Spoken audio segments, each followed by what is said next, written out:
न माया मिली न Ram. Pakistan Asia cup में दूसरी बार हार गया है और इस मैच में जो हार हुई है पिछले मुकाबले से ज्यादा दर्दनाक कह सकते हैं। ऑल्दो पिछले मुकाबले में 7 विकेट से भारतीय टीम जीती थी, लेकिन इस मुकाबले में जो कुछ हुआ है और ऊपर से ये हार, वो भी थंपिंग विक्ट्री भारत की, उसे मिर्ची लगाने के लिए और असहनीय दर्द देने के लिए काफी है।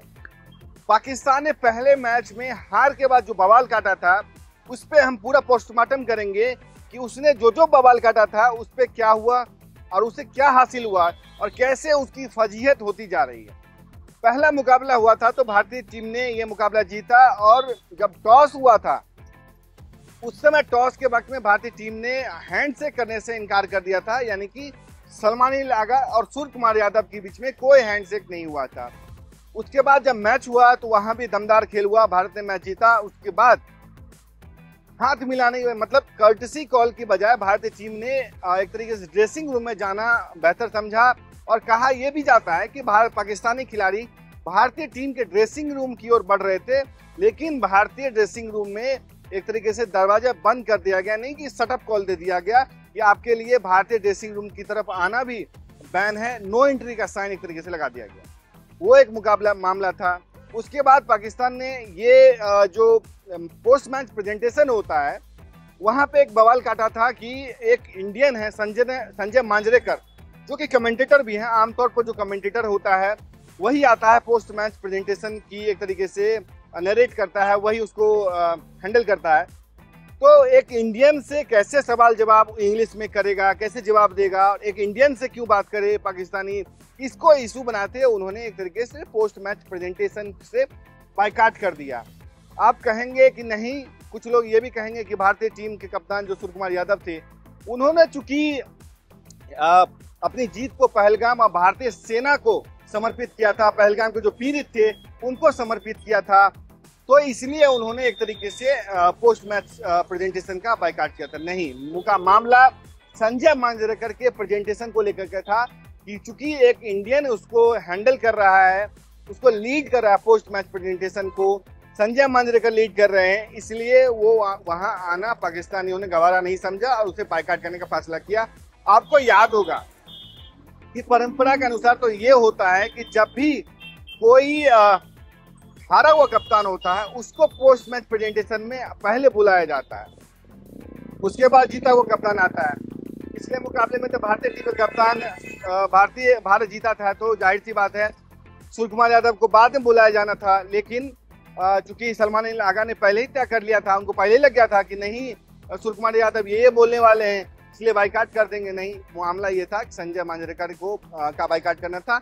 इसी हवाले से बचना भी चाह रहे थे कि सवाल जवाब का जवाब न देना पड़े, कहीं इंग्लिश में जवाब न देना पड़े, तू ना हो जाए, ये मामला था। उसके बाद पाकिस्तान ने एक और बवाल काटा था कि एंडी पायक्राफ्ट को हटाओ। एंडी पायक्राफ्ट जो जिम्बाब्वे के दिग्गज क्रिकेटर रहे हैं और भारत पाक मुकाबले, पिछले मुकाबले में भी इस मुकाबले में भी एक तरीके से वो थे रेफरी थे, उनको हटाने की मांग करी थी। इनको हटाओ, नहीं तो हम एशिया कप का बायकॉट कर देंगे। उसके लिए काफी ईमेल लिखे गए। पाकिस्तानी ही जीएम है वसीम खान, वो आईसीसी का जीएम है, उसको चिट्ठी लिखी, कई ईमेल लिखे। जैसा को तो लिख नहीं सकते, जैसा इंडियन है और चेयरमैन है कैसे लिखेंगे। उसी में एक पाकिस्तानी भी जीएम का पद जो है वहां पे संभाल रहा है, उसको एक चिट्ठी लिखी, ईमेल लिखा कि इसको हटाओ नहीं तो हम एशिया कप का बायकॉट कर देंगे। वो नहीं हुआ, आईसीसी ने साफ कर दिया तुमको बायकॉट करना है करो, लेकिन जुर्माने के तौर पे तकरीबन $15 मिलियन रुपए देने का मतलब तैयार हो जाओ, इंजाम दो। जाहिर सी बात है भीख मांगने वाला देश कैसे इतना पैसा देगा, पाई का मोहताज है, कैसे इतना पैसा दे देगा, जुर्माना कैसे देगा। दूसरी तरफ जहां तक नेगोशिएटिंग टीम की बात है तो नेगोशिएटिंग टीम में भारत के ही हैं जो थे आईसीसी के सीईओ, भारतीय हैं जो जियो हॉटस्टार में रहे हैं, वो अभी आईसीसी के सीईओ हैं, सजोग गुप्ता। उन्होंने लीड की थी नेगोशिएशन की, उन्होंने सिरे से इनकार कर दिया कि तुमको जाना है जाओ, कोई माफी नहीं मांगी जाएगी।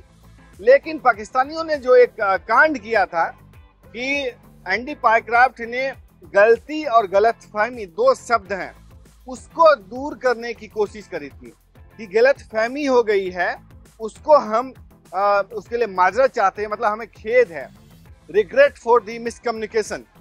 नॉट सॉरी, उन्होंने सॉरी नहीं कहा था, लेकिन पाकिस्तानियों ने एक वीडियो शेयर करके ये बताने की कोशिश की, अपना छाती पीटना शुरू कर दिया कि देखो हमने एंडी पाइक्राफ्ट से माफी मंगवा ली है, और उन्होंने माफी भी मांगी है, उन्होंने वीडियो भी जारी किया, लेकिन वीडियो को म्यूट कर दिया। बहुत बड़ी चालाकी, पाकिस्तानी बहुत चालाकी, साथी रहे इस मामले में। उन्होंने इसको म्यूट कर दिया। म्यूट करते हुए क्या हुआ कि पता नहीं चला कि क्या बातचीत हुई, लेकिन बाद में ये पता चला कि एंडी पाइक्राफ्ट वहाँ पे जो मिसकम्युनिकेशन हुआ है उसको क्लियर करने गए थे कि आप इस गलतफहमी जो हुई है उसके लिए उन्हें खेद है, इसलिए, और माजरत उन्होंने नहीं की थी, गलती नहीं मानी थी, तो वो हुआ। उसके बाद यानी कि माफी भी नहीं मिली, एंडी पाइक्राफ्ट को हटाया भी नहीं गया, पाकिस्तान की जो बाइकाट की धमकी थी वो भी एक तरीके से खारिज हो गई। और तो और पाकिस्तान को उस समय और भी मिर्ची लगी जब 21 सितंबर को दूसरी बार ग्रुप के जो मुकाबले शुरू हुए थे, सुपर 4 के मुकाबले जो शुरू हुए थे, उसमें एंडी पाइक्राफ्ट ही रेफरी रहे। यानी कि रिची रिचर्डसन की जो मांग की जा रही थी पाकिस्तान की तरफ से कि उनको रेफरी बनाया जाए, वो भी खारिज हो गई, और जो जिसके लिए सारा इतना ड्रामा किया था पाकिस्तानियों ने वो भी खारिज हो गई, और एंडी पाइक्राफ्ट ही भारत पाकिस्तान वाले मुकाबले में रेफरी रहे। यानी पाकिस्तान की जो भी मांगे थी, जो भी धमकी थी, सारी की सारी धराशायी हो गई।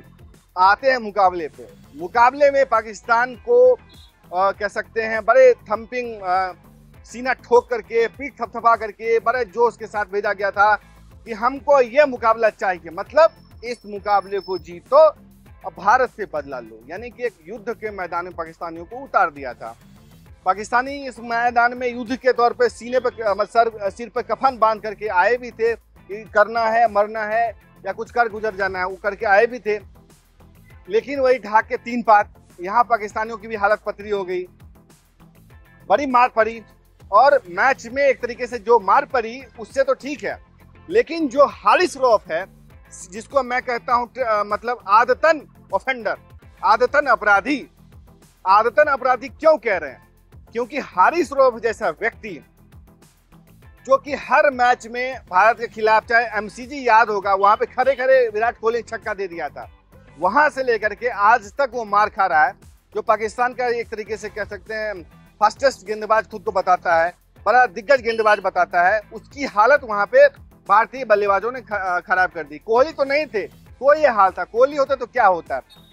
अभिषेक शर्मा ने जो भाई पिटाई करी उसकी, उसने बताने के लिए काफी था। जो वो कुछ इशारे कर रहा था ना कि राफेल गिरा दिया, ये कर दिया, इशारे कर रहा था, ऐसे वाले 6-0 का इशारा कर रहा था, उसके जवाब तो भारतीय सेना ने दे दिया था कि जो मार पड़ी थी उसके सबूतों के साथ दे दिया था। ये तो मान के चलिए कि यहाँ पे कैमरा था, यहाँ पे पूरी दुनिया थी, लाइव प्रसारण हो रहा था, सारे कुछ था, इसलिए पाकिस्तान को एक तरीके से छुपना मुश्किल हो गया। वरना यहाँ भी एक तरीके से हारिस रऊफ और सलमानी लागा को एक तरीके से निशान इम्तियाज दे दिया जाता, हिलाल जुर्रत से नवाज दिया जाता, और तो और पाकिस्तान का सर्वोच्च सम्मान दे दिया जाता, और फील्ड मार्शल तक घोषित कर दिया जाता, क्योंकि वो अपने खिलाड़ियों को खिलाड़ी नहीं, लड़ाका मानते हैं, शाहीन मानते हैं, और यो भारत के खिलाफ मुकाबले को मुकाबले नहीं, युद्ध मानते हैं। ऐसे में अगर वहां जीत जाता तो क्या होता। लेकिन सारी एक तरीके से कह लें क्रिकेट की जीत हुई, क्योंकि भारत जीता। अगर पाकिस्तान होता तो आग ही उगलता, उगला तो हार में भी।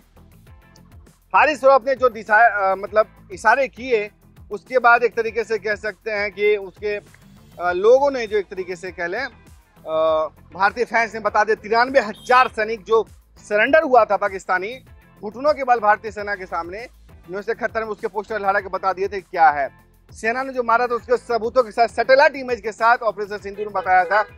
पाकिस्तान ने जो दावा कर रहा था ना, जो 6 विमान गिराने का दावा कर रहा था पाकिस्तान, जो हारिस रऊफ इशारा कर रहा है, बदतमीज जो अपने फैन से भिड़ जाता है, खाली पैर जो भागता फिर रहा था, जो इशारे कर रहा था, उसके इशारे के बारे में जब पूछा गया था उसके रक्षा मंत्री से कि आप जो कह रहे हैं भारत का राफेल विमान गिरा दी, इसको CNN पूछ रहा था उसके क्या सबूत है, तो कहा कि सोशल मीडिया पे। यानी कि पूरा देश ही सोशल मीडिया पे चल रहा है। उसके रक्षा मंत्री हो चाहे जो भी हो, पूरा देश। 71 का जंग भी पाकिस्तान जीत गया, 65 भी जीत गया, सब जीत गए, 91 मतलब 99 का कारगिल भी जीत गया, सारा जीत गया। तो जाहिर सी बात है अगर जिस देश में ये हाल हो तो वहाँ पे अगर वो फील्ड मार्शल हारने के बावजूद फील्ड मार्शल बने तो हारिस रऊफ जैसा व्यक्ति ऐसा ही करेगा, मार खाने के बाद वही हाल करेगा। एक उसका बल्लेबाज है जो अरशद अबरार, शायद मैं नाम भूल रहा हूँ, अबरार नाम है, वो अरशद को मारने के बाद इशारा कर रहा है गोली का। भाई गोली तो ऐसे मार पड़ी है कि पता चल क्या होगा कि गोली मार खाना क्या होता है। ब्रह्मोस याद है ना, ब्रह्मोस याद होगा, ड्रोन याद होगा, सारा गैलब मिसाइल ड्रोन याद होगा, सारा कुछ याद होगा। तो सारा कुछ मैच में पता चल गया है। यानी कि भारतीयों ने कल जो पिटाई करी और सर मानी चाहिए हारिस रऊफ जैसे क्रिकेटर्स की, जिसको जो एक युवा है उससे उभरने चलता है। क्योंकि पाकिस्तानियों को पता है कि उनके देश में हीरो कैसे बना जाता है। भले हार जाओ लेकिन भारत के मुकाबले में दम थोड़ा दिखाने की कोशिश करो तो तुम हीरो बन जाओगे। यही कारण है कि हारिस रऊफ हारने मार खाने के बावजूद अभिषेक शर्मा जैसा युवा बल्लेबाज से जाकर के भिड़ने की कोशिश कर रहा था, उसको बहुत अच्छा जवाब दिया।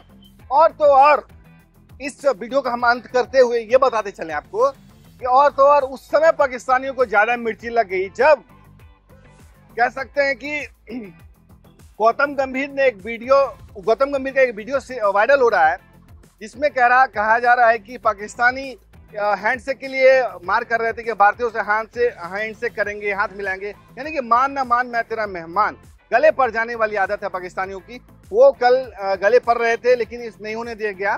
पिछले मैच में भी हाथ नहीं मिलाए थे, इतने बवाल के बाद भी हाथ नहीं मिलाया गया।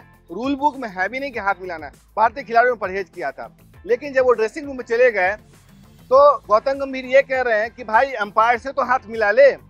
वो अंपायर से जो हाथ मिलाने वाला जो वीडियो है वो भी वायरल हो रहा है। जाहिर सी बात है पाकिस्तानी इसको भी एक तरीके से इस तरह प्रोजेक्ट करेंगे। देखो अंपायर से सेटिंग है। अबरार फखर जमान वाले आउट होने को भी कह ही रहे हैं मैच फिक्सर। एंडी क्राफ्ट को परमानेंट मैच फिक्सर रमीज राजा ने कह ही दिया था। जाहिर सी बात है पाकिस्तानी कह सकते हैं कि इसमें तो बहुत माहिर है ही, किस तरीके से ट्विस्ट एंड टर्न लाते हैं, हार को जीत में तब्दील कर सकते हैं और जीता हुआ बाजी हार सकते हैं। ये कोई पाकिस्तानी सीखे तो कल के मुकाबले में जो कुछ हुआ है वो बताने के लिए काफी है कि पाकिस्तान को न माया मिली न राम। आप क्या कुछ सोचते हैं पूरे मामले पे? कल जो कुछ हुआ, जो कुछ अभिषेक शर्मा की पारी रही, गौतम गंभीर का जो वीडियो वायरल हो रहा है और हैंडशेक विवाद के बावजूद पाकिस्तान की झोली खाली रही है, उसके बारे में क्या कुछ सोचते हैं? अपनी राय जरूर दें। तब तक के लिए देखते रहे स्पोर्ट्स। नमस्कार।